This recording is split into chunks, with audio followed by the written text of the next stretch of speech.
किया जा रहा है। भारत जिनके दिल में बसता है और जो भारतीयों के दिलों पर राज करते हैं, हमारे प्रिय प्रधानमंत्री जो सतत कार्यरत हैं, सतत संकल्परत हैं, आपका हार्दिक स्वागत, हार्दिक हार्दिक स्वागत। चिमूर की इस क्रांति भूमि में हमारे प्रिय प्रधानमंत्री, हमारे प्रिय नेता, विश्व नेता, लोकप्रिय नेता माननीय श्रीमान नरेंद्र मोदी जी अपनी जनता का अभिवादन स्वीकार कर रहे हैं। वो जनता जिसकी प्रगति के लिए वे निरंतर कार्यरत रहते हैं। हर लाडली बहन को लखपति बनाने का जिन्होंने प्रण लिया है और हर हाथ को काम देने का जिन्होंने संकल्प लिया है। देश के हर कोने में विकास की रोशनी पहुंचाने को कृत संकल्पित हमारे लोकप्रिय प्रधानमंत्री, हमारे प्रिय नेता, हमारे प्रेरणा स्रोत, हमारे मार्गदर्शक माननीय श्रीमान नरेंद्र मोदी जी। क्षेत्र की जनता की ओर से माननीय प्रधानमंत्री जी का इस मंच पर स्वागत और सम्मान करने के लिए निवेदन है। माननीय सांसद श्री प्रफुल्ल भाई पटेल और इस क्षेत्र के प्रतिनिधि श्री कीर्ति कुमार भागड़िया जी से कृपया हम सबके हृदय में बसी स्वागत भावनाएं माननीय प्रधानमंत्री जी को समर्पित करें। वो तेजस्वी नेतृत्व, वो ओजस्वी नेतृत्व जिस पर हम सबको गर्व है, जो हम सबके लिए प्रेरणा देते हैं, हमारे प्रिय प्रधानमंत्री जी, आपका बहुत बहुत स्वागत। आणि यानंतर मी आता कर्तबगार नेते, प्रगल्भ व्यक्तिमत्वाचे धनी माननीय खासदार प्रफुल्लभाई पटेल यांना विनंती करते की त्यांनी स्वागतपर भाषण करावे।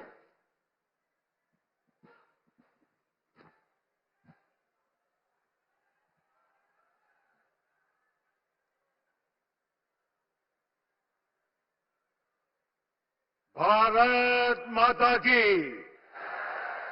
छत्रपति शिवाजी महाराज की, भारत रत्न डॉक्टर बाबा साहेब आंबेडकर की। आज आपल्या चिमूरच्या या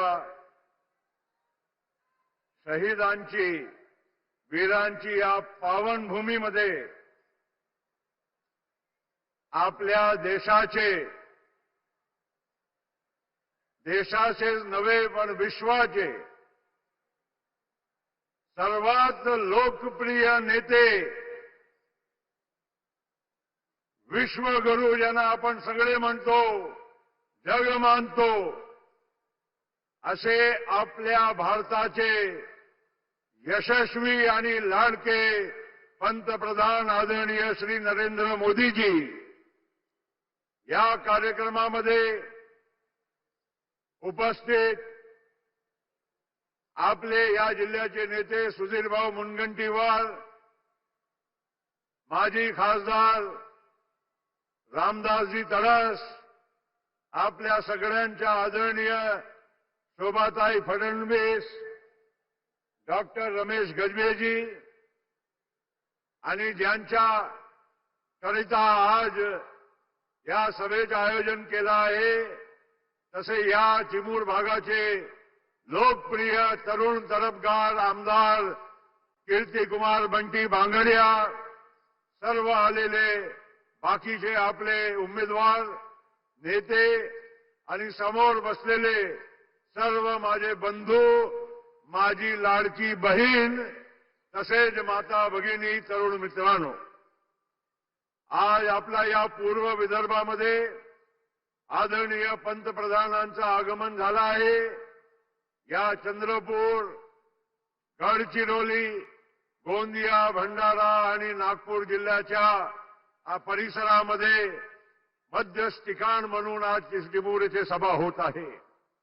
आणि मला या गोष्टीचा आनंद आहे की तिसऱ्यांदा या देशाच्या लोकांनी आदरणीय पंतप्रधान नरेंद्र मोदीजींना यशस्वी रीतीनं परत भारताचा पंतप्रधान बनवलं आहे। थोडा आपला वाटा थोडा या यशामध्ये कमी राहिलेला आहे. त्यासाठी आपल्याला थोडा चिंतन करण्याची गरज आहे. मागील लोकसभाच्या वेळेस आपल्या पूर्व विदर्भामध्ये एक चुकीचा फेक नॅरेटिव्ह अतिशय जोरदार चालवलं. आरक्षण देशाचा समाप्त होणार आहे, संविधान बदलणार आहे आणि यामुळे त्याचा एक वेगळा परिणाम आपल्याला बघायला मिळाला. मित्रांनो, मोदी साहेब वारंवार सांगत आहे ते स्वतः एक गरिबीतून वर आलेले आणि पंतप्रधानपर्यंतच्या परिस्थिती पोहोचलेले व्यक्ती आहे आणि त्या माणसाला गरिबांची, सामान्य लोकांची चिंता आहे, खंत आहे आणि त्यामुळे अशा माणसांनी या भारताच्या संविधानाला अधिक मजबूत करण्याचं काम केलं आहे. प्रत्येक वर्गाचा, गोरगरीब असो, आदिवासी असो, दलित असो, शेतकरी असो, तरुण असो, प्रत्येकाला या देशाच्या प्रगतीच्या या वाटचालमध्ये स्थान देण्याचं काम केलं आहे. आणि म्हणून मित्रांनो, आज तुम्ही बघा, देशामध्ये आज अर्थव्यवस्था 5व्या क्रमांकाची विश्वामध्ये झाली. उद्या त्याला आपण तिसरी सर्वात मोठी अर्थशक्ती बनणार आहोत. हे आपल्या पंतप्रधानांच्या हे कार्याचा हे परिणाम आहे. आणि म्हणून मित्रांनो, आज आपला या पूर्व विदर्भामध्ये माझ्या पूर्वीचे वक्ते सांगत होते, शेतकऱ्यांचे प्रश्न आहे. शेतकऱ्यांना सोयाबीन, कापसाचा योग्य भाव मिळाला पाहिजे. परवाच्या संकल्पपत्रामध्ये या एमएसपीच्या वर 20% भाव देण्याचं काम या आमच्या महायुतीच्या सरकार आपल्याला करून देणार आहे. ही आपल्या सगळ्या लोकांना सांगू इच्छितो. म्हणजे आज सोयाबीनचे 48 असेल ते उद्या 6000 मिळेल. बाकीच्या सगळ्या तुम्हाला पिकाचा आज धान पिकवणारा शेतकरी या भागामध्ये आहे, पूर्व विदर्भामध्ये. मागच्या वर्षी आमच्या सरकारने 20,000 रुपये हेक्टरी प्रमाणे बोनस तुम्हाला देण्याचं काम हे सुद्धा केलं आहे. हे अतिशय महत्वाचं काम आहे. मित्रांनो, अशा परिस्थितीमध्ये आज आपला पूर्व विदर्भाचा विचार केला, चंद्रपूर जिल्ह्यामध्ये कोळसा आहे, इथे पेपर मिल आहे, पॉवर प्लांट किती आहे, सिमेंटचे प्लांट किती आहे. येणाऱ्या काळामध्ये गडचिरोली जिल्ह्यामध्ये तिथे लोखंडाची, आयर्न ओरची सर्वात उत्तम माइन्स मिळालेली आहे आणि तिथे सुद्धा येणाऱ्या काळामध्ये एक मोठा तिथे मॅन्युफॅक्चरिंग स्टील आणि आयर्नचा असा मोठा हब बनणार आहे. हे सगळं करत असताना आज आपला नागपूर तिथे मिहान आहे, बाकीचे अनेक उद्योगधंदे येणार आहे. हे सगळं प्रगतीचे चिन्ह आहे. आमच्या लाडकी बहिणीला आज आम्ही 1500 रुपयाची देण्याची सुरुवात केली. अनेक लोकांच्या पोटदुखी झाली, सांगायला लागले पैसे कुठे आहे, पैसे कुठे आहे. हा योजना फक्त निवडणुकीपुरती आहे. अरे, आम्ही तुम्हाला आश्वस्त करू इच्छितो की या 1500चे 2100 रुपये होण्यामध्ये जास्त वेळ लागणार नाही आणि त्याच्या पलीकडे सुद्धा 2500 असेल, 3000 असेल, हे अशी तुम्हाला या योजनेचा लाभ मिळत राहणार आहे. आणि म्हणून मी अधिक न बोलता, कारण पंतप्रधानाला ऐकायला आपण सगळे आलेले आहोत, पण मी एक नक्की सांगतो, आज भारतीय जनता पार्टी, शिवसेना, राष्ट्रवादी काँग्रेस पक्ष, रिपा, पिरिपा अशी आमची या महायुतीमध्ये आम्ही सर्वांना समावेशक करून आम्ही सामोर जात आहोत. आणि त्यामुळे मित्रांनो, आज जे काही परिस्थिती आज अख्खा विदर्भ आणि महाराष्ट्रामध्ये दिसत आहे, ते लोकसभेच्या वेळी जे आम्ही चूक केली ते परत आम्ही होऊ देणार नाही, असा आमच्या या महाराष्ट्राच्या जनतेने संकल्पना केली आहे. आणि त्यामुळे मित्रांनो, आपल्या सगळ्यांना मी विनंती करायला उभा आहे, एक सर्व पक्षांच्या वतीनं महायुतीचा एक घटक म्हणून उभा आहे की आज आपले पंतप्रधान त्यांना आपण ऐका आणि त्यांचा जे उद्बोधन आहे त्याप्रमाणे आपण महायुतीच्या सर्व आमच्या उमेदवार जे आहे त्यांना भरभराटीचा आशीर्वाद द्यावा. एवढाच बोलतो, थांबतो. जय हिंद, जय महाराष्ट्र. धन्यवाद. और अब हम सब जिन्हें सुनने को आतुर और प्रतीक्षित हैं, विकसित भारत के स्वप्न शिल्पी, हर वर्ग के विकास हेतु कृत संकल्पित, भारतीय जीवन मूल्यों के मूर्तिमान प्रतीक, हमारे देश के लोकप्रिय नेता और विश्व नेता, हमारे प्रधानमंत्री सम्मानीय श्रीमान नरेंद्र मोदी जी से करबद्ध निवेदन करती हूं कि वे कृपया सभा को संबोधित करें और हम उनके उद्बोधन से लाभान्वित हों।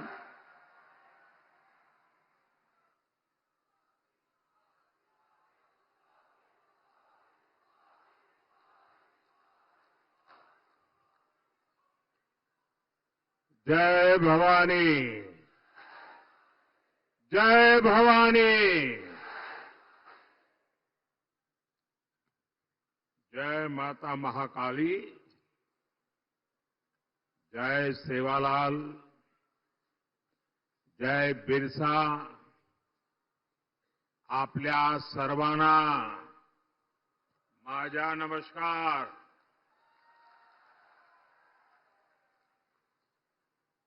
श्री हरि बालाजी महाराज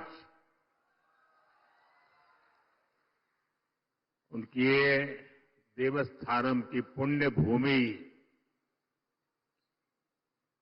क्रांतिकारियों की, वीरों की ये धरती, मैं चिमूर की इस महान मिट्टी को नमन करता हूं।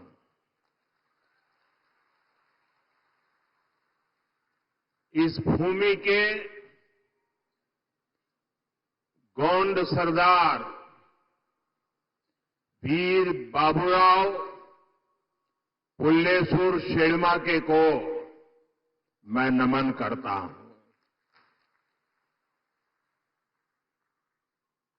साथियों, महाराष्ट्र में चुनाव के क्या नतीजे आने वाले हैं, ये आप लोगों ने आज ही दिखा दिया है।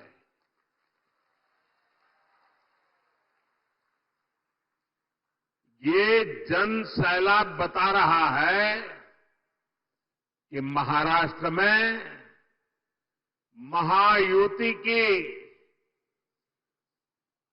भारी बहुमत की सरकार बनने जा रही है।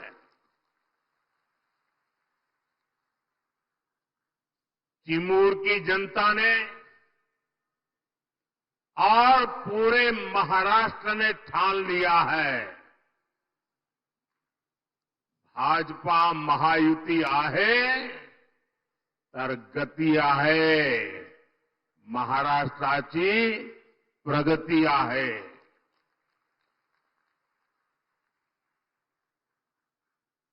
साथियों, मैंने सालों तक संगठन में कार्यकर्ता के रूप में काम किया है और इस प्रकार का कार्यक्रम ऑर्गेनाइज करने में लोहे के चने चबाने पड़ते हैं, इसका मुझे पूरा अंदाज है। और उसमें भी 12-1 बजे ऐसा कार्यक्रम करना, मैं गुजरात में तो नहीं कर सकता था। आपने क्या कमाल कर दिया है जी।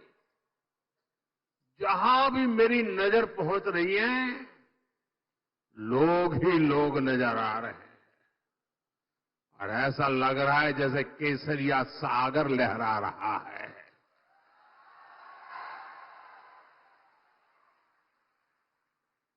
साथियों, मैं आज महाराष्ट्र भाजपा को भी बधाई दूंगा, जिसने बहुत ही शानदार संकल्प पत्र जारी किया है। ये संकल्प पत्र में लाड़की बहनों के लिए, हमारे किसान भाई बहनों के लिए,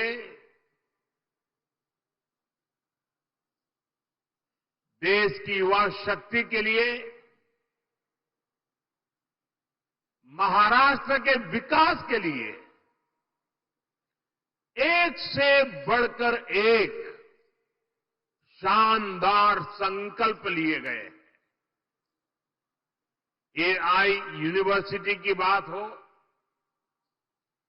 वाटर ग्रिड प्रोजेक्ट हो, हर घर से पाइप से पानी हो, देहात में पक्का घर हो, डिजिटल कनेक्टिविटी को बढ़ाना हो, इसमें महाराष्ट्र के भविष्य को उज्जवल बनाने के लिए बहुत सारी योजनाएं और संकल्प की प्रस्तुति है। मैं महाराष्ट्र के आप सभी लोगों को इस संकल्प पत्र के लिए बहुत बहुत बधाई देता हूं। ये संकल्प पत्र अगले 5 साल के लिए महाराष्ट्र के विकास की गारंटी बनेगा। साथियों, महायुति के साथ साथ केंद्र में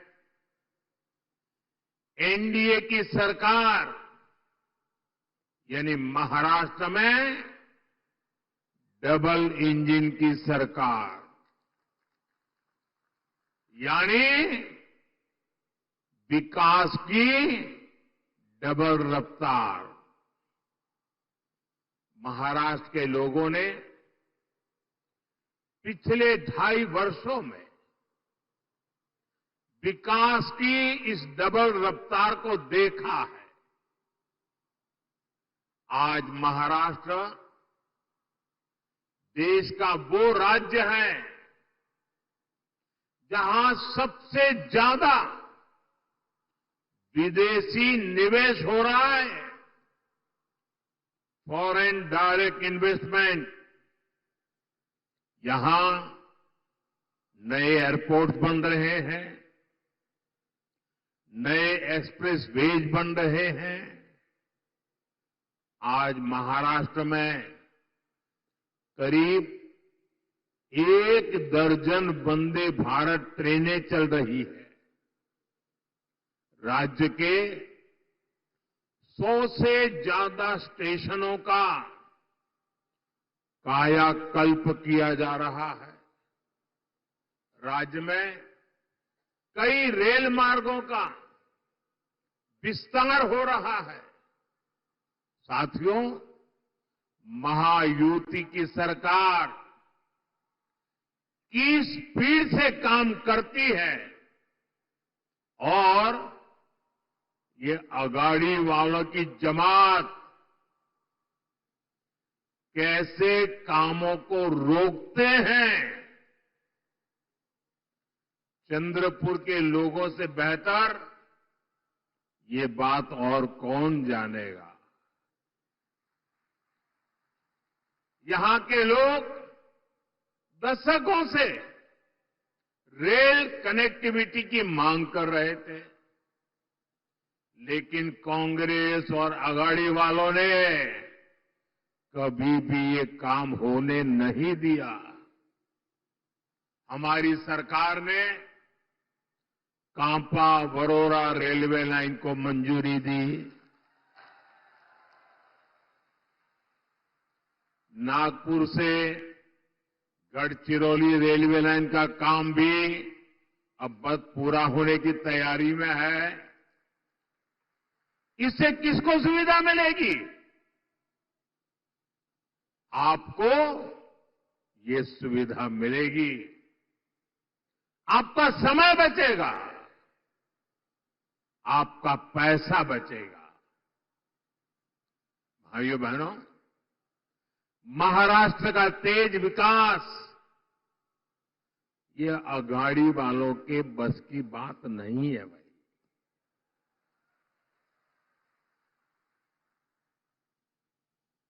अगाड़ी वालों ने केवल विकास पर ब्रेक लगाने में पीएचडी कर दी है। कामों को अटकाना, लटकाना और भटकाना, ये कांग्रेस वाले तो इसमें डबल पीएचडी है, एक्सपर्ट है। 2.5 साल में इन्होंने मेट्रो से लेकर वाडवण पोर्ट और समृद्धि महामार्ग तक हर विकास परियोजनाओं को रोकने का काम किया। इसलिए याद रखिएगा, आघाड़िया ने भ्रष्टाचार के सबसे बड़े खिलाड़ी,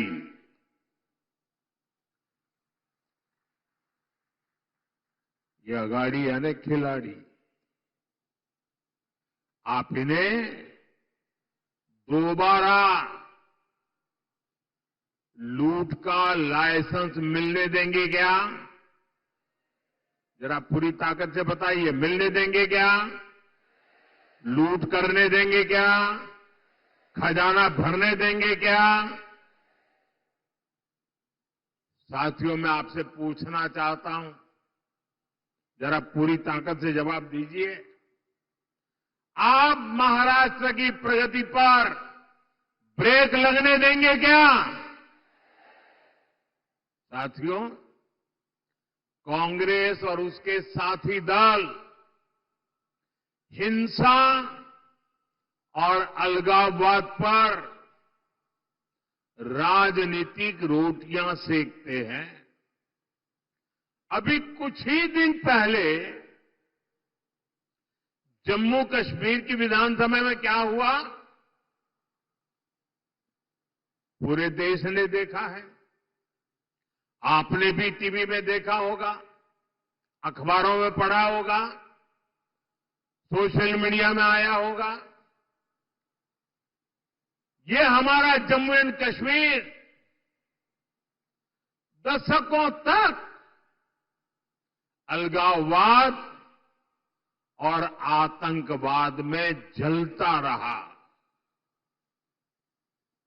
महाराष्ट्र के मेरे कितने ही वीर जवान मातृभूमि की रक्षा करते करते जम्मू कश्मीर की धरती पर शहीद हो गए। और ये हालत बनी कैसे? ये पाप पनपा कैसे? जिस कानून की आड़ में, जिस धारा की आड़ में ये सब हुआ, वो धारा थी 370, और ये 370 धारा कांग्रेस की देन थी। और जैसे ही हमने 370 को खत्म किया, कश्मीर को भारत और भारत के संविधान से पूरी तरह नाता जोड़ा। हमारे देश के बहुत लोगों को पता ही नहीं है, शायद आपके लिए भी बहुत सी जानकारी पहली बार होगी। बाबा साहब आंबेडकर ने जो संविधान बनाया, जो संविधान पूरे देश ने स्वीकार किया, लागू किया, लेकिन आपको जानकर के दुख होगा, इस संविधान की माला जपने वाले लोगों ने 7 दशक से भी ज्यादा समय जम्मू कश्मीर में बाबा साहब आंबेडकर के दिए हुए संविधान को लागू नहीं किया था। 7 दशक तक देश आजाद होने के बाद जब तक मोदी नहीं आया, तब तक इस देश में 2 संविधान चलते थे।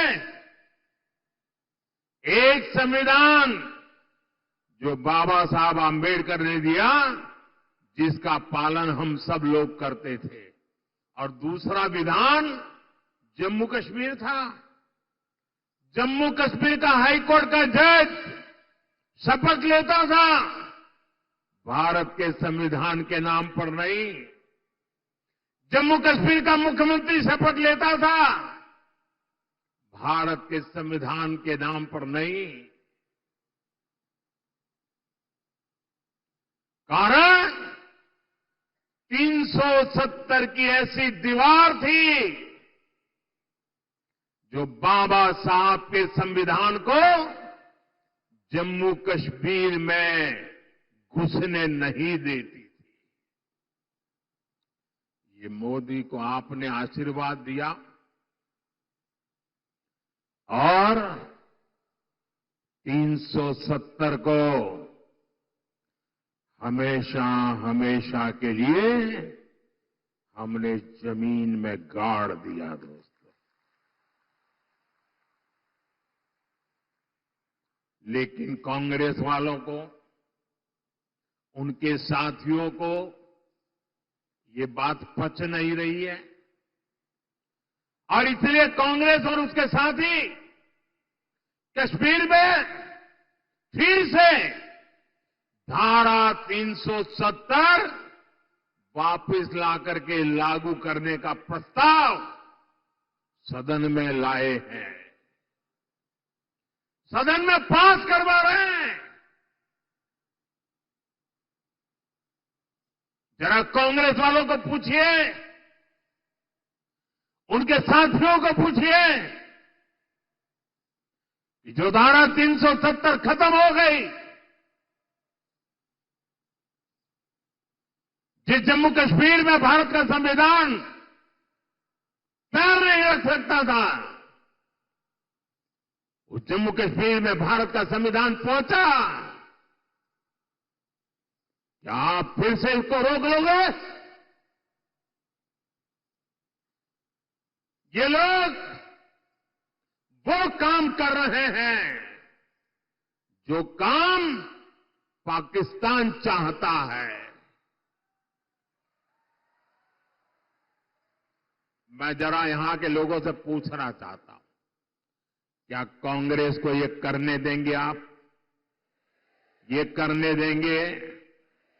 370 वापस आने देंगे? जम्मू कश्मीर को हमसे दूर रखने देंगे? उनके और उनके साथियों को सजा देंगे? साथियों, हमारे चंद्रपुर के इस क्षेत्र ने भी दशकों तक नक्सलवाद की आग को झेला है। इस क्षेत्र ने क्या कुछ नहीं सहा। नक्सलवाद के कुचक्र में कितने ही युवाओं का जीवन बर्बाद हो गया। हिंसा का खूनी खेल चलता रहा। औद्योगिक संभावनाओं ने यहां दम तोड़ दिया। कांग्रेस उसके साथियों ने आपको सिर्फ और सिर्फ खूनी खेल दिए हैं। ये हमारी सरकार है जिसने नक्सलवाद पर लगाम लगाई। आज ये पूरा क्षेत्र खुल करके सांस ले पा रहा है।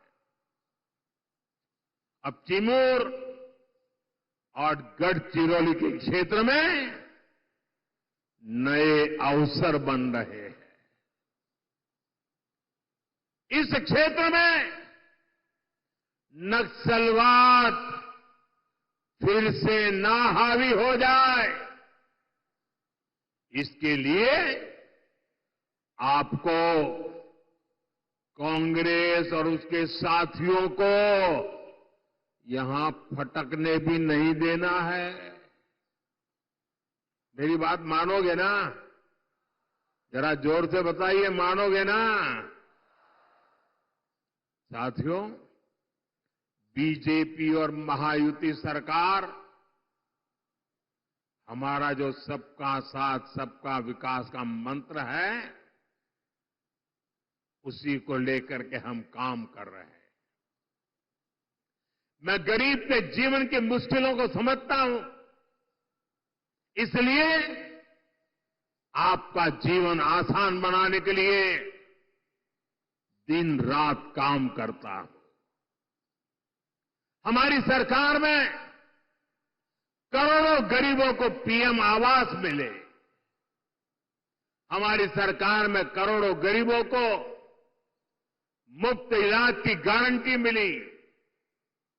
नई सरकार बनते ही हमने आयुष्मान योजना का लाभ 70 वर्ष से अधिक उम्र के सभी बुजुर्गों को भी दे दिया। हमने गांव-गांव सड़क पहुंचाई, बिजली पहुंचाई, करोड़ों परिवारों को जल जीवन मिशन के तहत पानी का कनेक्शन मिला। अकेले चिमूर में ही 16 लाख परिवारों को मुफ्त राशन मिल रहा है, ताकि गरीब के घर का चूल्हा जलता रहे। गरीब कल्याण की योजनाओं का सबसे ज्यादा लाभ हमारे वंचित समाज को हुआ है। दलित हो, पीड़ित हो, शोषित हो, आदिवासी हो, ओबीसी हो,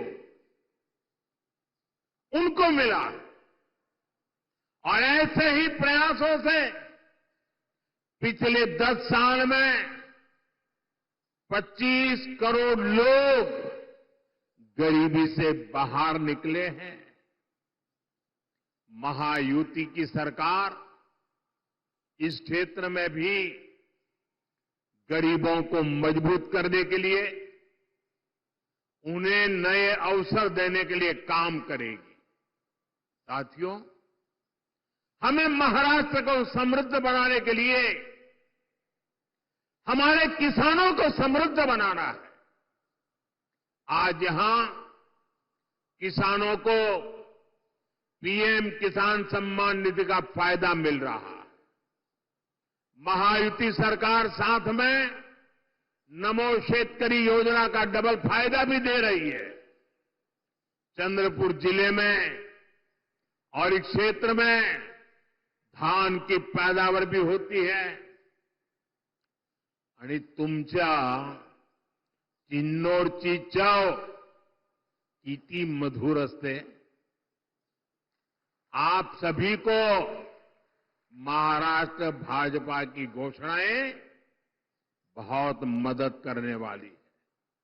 साथियों, हमारी सरकार सोयाबीन किसानों को संकट से उबारने के लिए भी आर्थिक सहायता दे रही है। सोयाबीन किसानों को अलग से 5,000 रुपये दिए जा रहे हैं।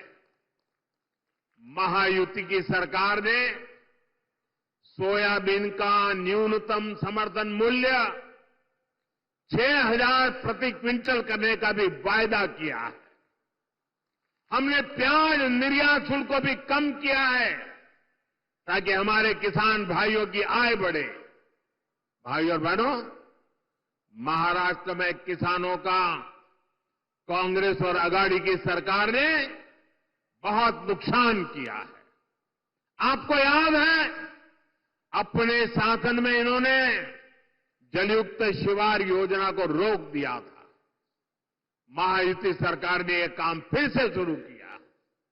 बीते वर्षों में नीलवंडे बांध और कैनाल के काम पूरे हुए। विशाल गोसीखुर्द प्रोजेक्ट भी अब पूरा होने जा रहा है। साथियों, चंद्रपुर के तो बैम्बू दुनिया भर में मशहूर है। ये हमारी सरकार है जिसने बैम्बू से जुड़े अंग्रेजों के जमाने के पुराने नियमों को बदला, कानूनों को बदला, जिसके लिए आपके लिए बैम्बू की खेती आसान हो जाए। गढ़चिरौली और चंद्रपुर में बांस शिल्पकारों की स्किल ट्रेनिंग पर भी हमारी सरकार जोर दे रही है।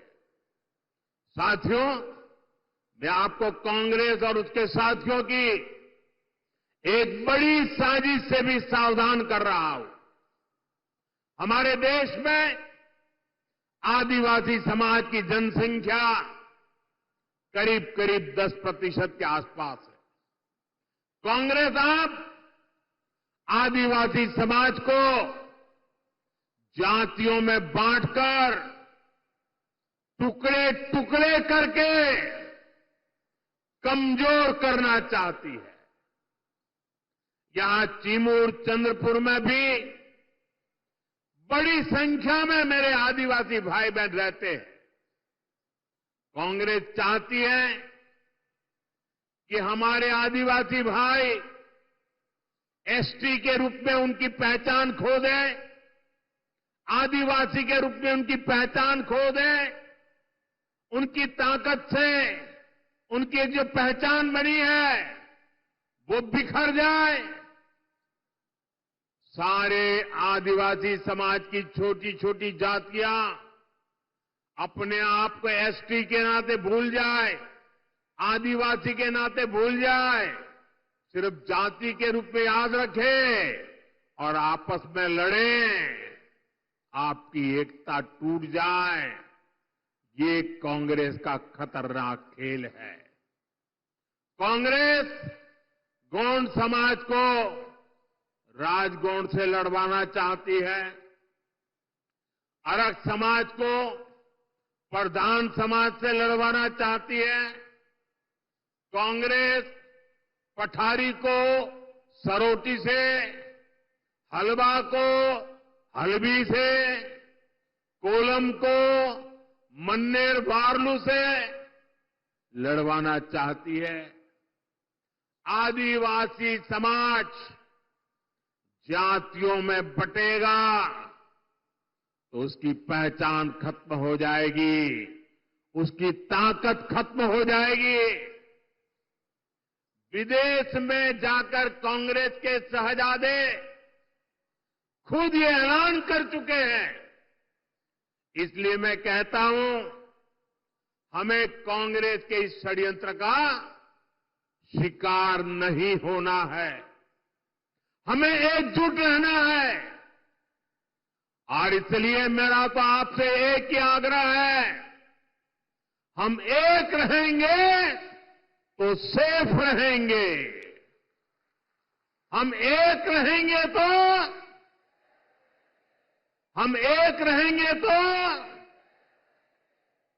और साथियों, आप जानते हैं, अगर आप एक नहीं रहे, आपकी एकजुटता टूटी, तो सबसे पहले क्या होगा? कांग्रेस आपका आरक्षण छीन लेगी। कांग्रेस के शाही परिवार के हमेशा से ये मानसिकता रही है, कोई देश पर राज करने के लिए पैदा हुआ है। आजादी के बाद इसलिए ही कांग्रेस ने दलितों, पिछड़ों और आदिवासियों को कभी आगे नहीं बढ़ने दिया और आरक्षण से दलितों, पिछड़ों और आदिवासियों को आगे बढ़ाने का मौका मिलता है। इसलिए ही कांग्रेस आरक्षण से चिढ़ती है। 80 के दशक में तो कांग्रेस ने, जब राजीव गांधी नेतृत्व करते थे, चुनाव का समय, चुनाव चल रहे थे और उनकी हिम्मत देखिए, बाकायदा उन्होंने अखबारों में एडवर्टाइजमेंट दी थी, पोस्टर जारी किए थे और दलितों, पिछड़ों और आदिवासियों को मिलने वाले विशेष अधिकार पर सवाल उठा दिया था। अगर आप सोशल मीडिया खोजोगे तो ये सब मिलेगा। और मैं तो यहां के पत्रकारों से आग्रह करता हूं कि जरा 84 की एडवर्टाइजमेंट खोल करके निकाल के दिखाइए इन लोगों को, कैसा पाप किया इन लोगों ने। कांग्रेस तब दबंगों की भाषा बोल रही थी। कांग्रेस ने तो तब भी एक तरह से कह दिया था कि आरक्षण की कोई जरूरत नहीं है, ऐसा कांग्रेस वाले बोलने की हिम्मत करते थे। आज भी कांग्रेस दबंगों की भाषा बोल रही है कि दलितों, पिछड़ों, आदिवासियों का आरक्षण खत्म कर देंगे।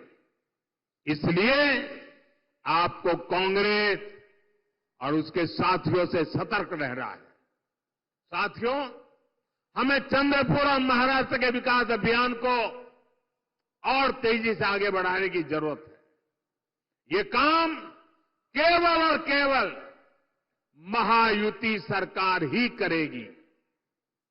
मेरी अपील है, आप महायुति के उम्मीदवारों को भारी बहुमत से जिताइए। और साथियों, इतना बड़ा जनसैलाब इस बात की गारंटी बन जाता है कि यहां सबकी सब सीटें आप जिताने वाले हो। आप सभी इतनी बड़ी तादाद में हम सबको आशीर्वाद देने के लिए आए। मैं फिर से एक बार आप सभी का हृदय से बहुत बहुत धन्यवाद करता हूं। पूरी ताकत से मेरे साथ बोलिए, भारत माता की। दोनों हाथ ऊपर करके पूरी ताकत से बोलिए, भारत माता की, भारत माता की, भारत माता की, भारत माता की। बहुत बहुत धन्यवाद।